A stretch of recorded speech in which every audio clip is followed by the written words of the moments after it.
Você já conheceu uma pessoa que é extremamente inteligente, genial? Ela tem todo o conhecimento da matemática, ciência, história, tudo que você pergunta, ela consegue te responder. Dentro do trabalho, ela é incrível, mas quando o assunto é ela mesma, aí o domínio é zero. Ela não consegue controlar suas emoções, ela não consegue controlar a raiva e impulsos, ela entende pouco de si mesma. Isso acontece porque a sociedade nos ensinou a admirar quem tem um tipo de inteligência, quem busca conhecimento sobre o que tem lá fora, mas esquece de buscar sobre o conhecimento pessoal, sobre quem ela é. E isso é uma verdade que pode estar te afetando hoje em dia, e se você quebrar esse ciclo, eu tenho certeza que você vai conseguir avançar. Mas nada vai adiantar se você ficar buscando todos os conhecimentos do mundo exterior, da matemática, da ciência, da história, mas não buscar o seu autocontrole, o seu autodomínio. E é sobre isso que eu vou falar no vídeo de hoje. Existe um termo chamado de inteligência intrapessoal. Eu vou te explicar o que é e como ele vai mudar a forma com que você está vivendo. Lá no início do século XX, quando os Estados Unidos estavam em guerra, as forças armadas lá precisavam trazer pessoas mais qualificadas e inteligentes para poder lutar ali a guerra que ela estava. Então eles precisavam saber quem eram as pessoas mais inteligentes para colocar na parte técnica, na parte estratégica. E daí surgiu esse teste do QI, que é consciente de inteligência. Provavelmente você já viu esse termo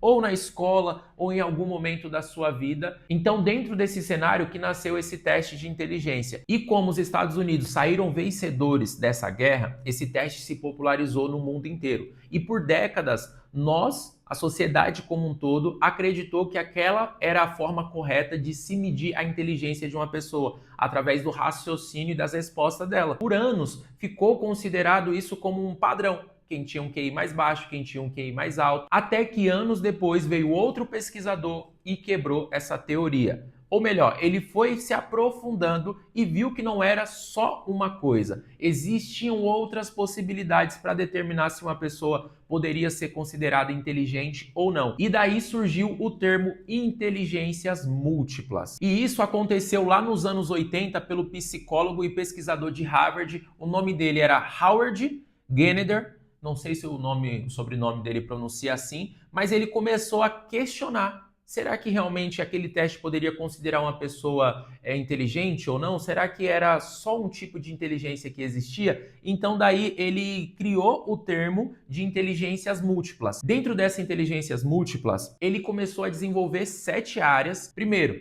é a inteligência lógica matemática, depois inteligência linguística, depois a musical, depois a corporal sinestésica, depois inteligência espacial e a interpessoal, que é a habilidade de lidar com outras pessoas. Mas nesse vídeo eu vou me aprofundar na 7ª inteligência, que você já vai descobrir qual é. Mas o que esse pesquisador ele descobriu? Que uma pessoa, por exemplo, um artista, um músico, um pintor, ele poderia ser muito inteligente dentro da área dele. Não necessariamente dentro da área de raciocínio, que era medido o QI, ele ia tirar uma nota alta, mas através da inteligência, do conhecimento que ele tinha em determinada área, ele poderia ser uma pessoa inteligente dentro de um termo específico. Por isso que ele começou a mapear no início essas 7 áreas. Então uma pessoa ela poderia ter facilidade, por exemplo, musical, ela poderia ter um conhecimento musical, então ela poderia ser considerada inteligente dentro daquela área. Aí tem a área linguística, a espacial, a lógica matemática, ou seja, ele começou a questionar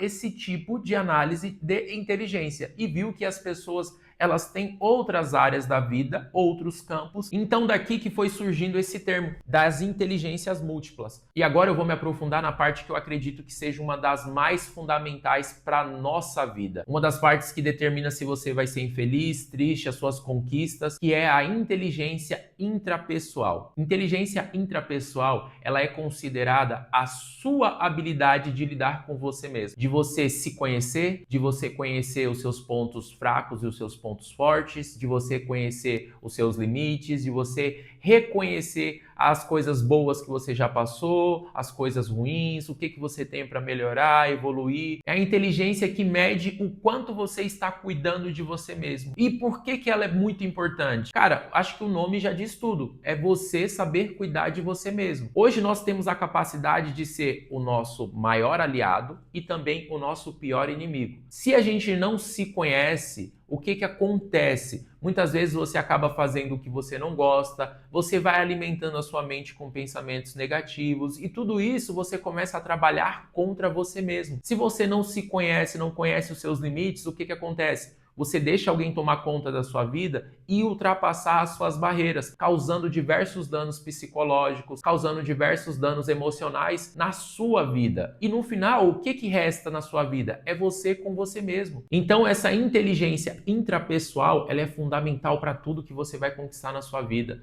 Não importa se você tem muito ou pouco dinheiro, se você não tem essa inteligência, você acaba se cobrando, se punindo, fazendo mal para você mesmo. Não importa se você tem uma saúde boa, uma saúde ruim. A inteligência intrapessoal, ela vai determinar a qualidade da sua vida. Por isso que eu acredito que a inteligência intrapessoal, ela é uma das mais importantes e determinantes para a sua vida, porque se você não for o seu maior aliado, com certeza você vai ser aí o seu pior inimigo. E aqui eu quis separar para você como que você pode desenvolver uma inteligência intrapessoal. O primeiro ponto é você praticar a autoobservação sem julgamento. Você começar a analisar e perceber as suas reações em determinados estímulos, em determinados gatilhos. Porque quem não analisa vai vivendo a vida somente no piloto automático. Então, quando você, por exemplo, sente ciúmes, o que está gerando ali em você? Ou o que fez gerar esses ciúmes? Quando você sente medo, quando você sente procrastinação, quando você acaba deixando os seus sonhos para depois, os seus objetivos, as suas metas, quando você desiste da academia, quando você gasta por impulso, tudo isso você deve analisar para você reconhecer aquilo que está acontecendo com você. Quais são as suas emoções, quais são os seus sentimentos. E sem essa auto-observação, você vive no modo automático de sobrevivência. Eu sempre falo aqui no canal Ponto de Partida, já venho falando isso há um tempo, que nós estamos vivendo em um modo automático de sobrevivência. Ninguém quer parar para analisar a vida, refletir, ver se está indo no caminho que gosta, e aí daqui a uns anos vai colher o quê? Resultados ruins e não vai nem perceber. Então esse primeiro ponto da autoobservação, ela vem para fazer você refletir sobre a sua vida. E tem aquele segundo ponto, que é sem julgamento. Você não pode se julgar, porque você precisa reconhecer as suas fraquezas. E se você se julga, automaticamente você vai se fechar. Agora, o segundo passo é você mapear os seus gatilhos e os seus limites. Você precisa fazer um inventário. Você pode colocar no papel o que está fazendo você despertar certas emoções. Quais são os seus gatilhos? O que está provocando você reagir de uma certa maneira que você, vamos dizer assim, não gostaria de reagir? Porque aí você vai conhecer os seus limites. Às vezes a gente passa a vida inteira vivendo nesse modo automático de sobrevivência que a gente não sabe qual é o nosso limite, a não ser que esse limite é posto à prova. Mas você tem duas opções, ou você pode mudar no amor, ou você pode mudar na dor. Eu espero que você escolha mudar pelo amor, porque você não vai precisar passar por um momento difícil.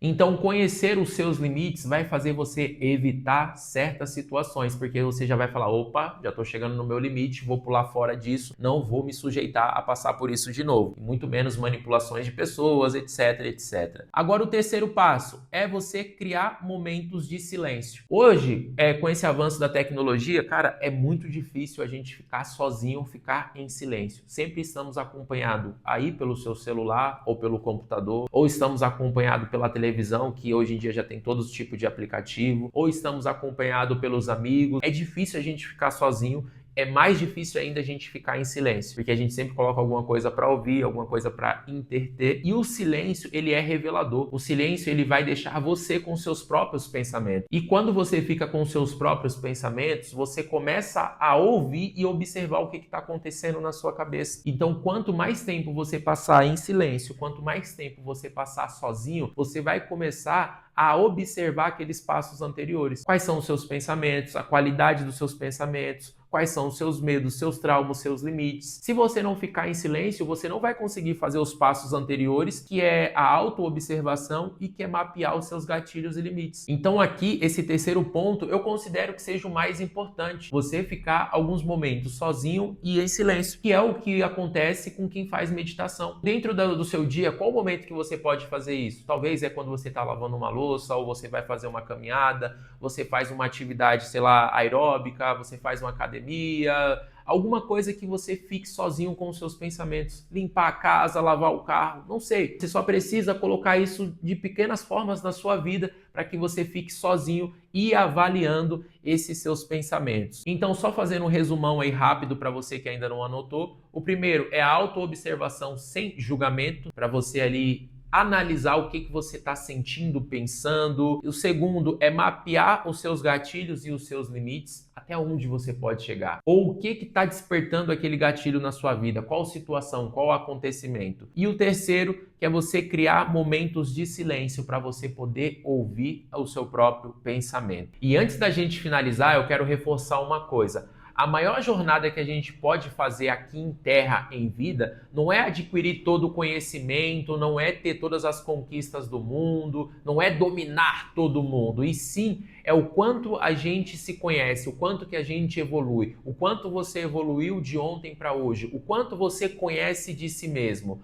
porque ou você muda ou tudo se repete. A gente vive tanto nesse modo automático de sobrevivência que a gente não para analisar que nós somos as pessoas mais importantes da vida. Você é a pessoa mais importante da sua vida. E o quanto que você se conhece? Eu vou até deixar aqui de atividade para você colocar uma nota de 0 a 10. O quanto você acha que se conhece? Os seus medos, os seus gostos, os seus limites, os seus sonhos, as suas emoções, os seus pensamentos. O quanto que você acredita que você se conhece? De 0 a 10, comenta aqui pra gente saber. Eu acredito que eu ainda estou muito longe do meu ideal. Eu estou iniciando na minha jornada. A jornada do conhecimento pessoal, do desenvolvimento pessoal, ela é gigantesca. Não queira dar um passo maior que a perna, porque senão você vai cair.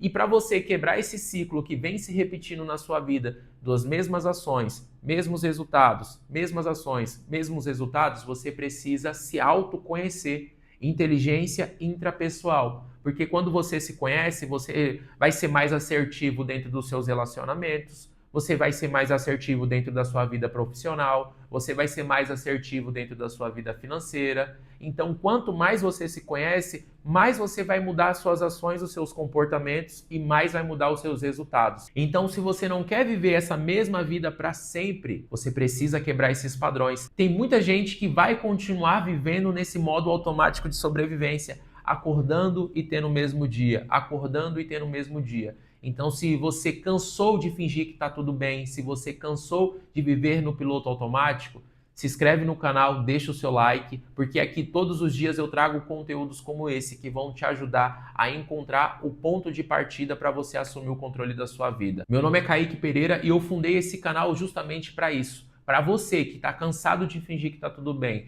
para você que quer assumir o controle da sua vida. Então, novamente, deixa o seu like, realiza a sua inscrição, porque todos os dias tem conteúdos novos aqui no canal. E agora que você já encontrou o seu ponto de partida, eu quero deixar aqui nesse card a sua próxima parada. Clica aqui nesse vídeo e eu te vejo lá.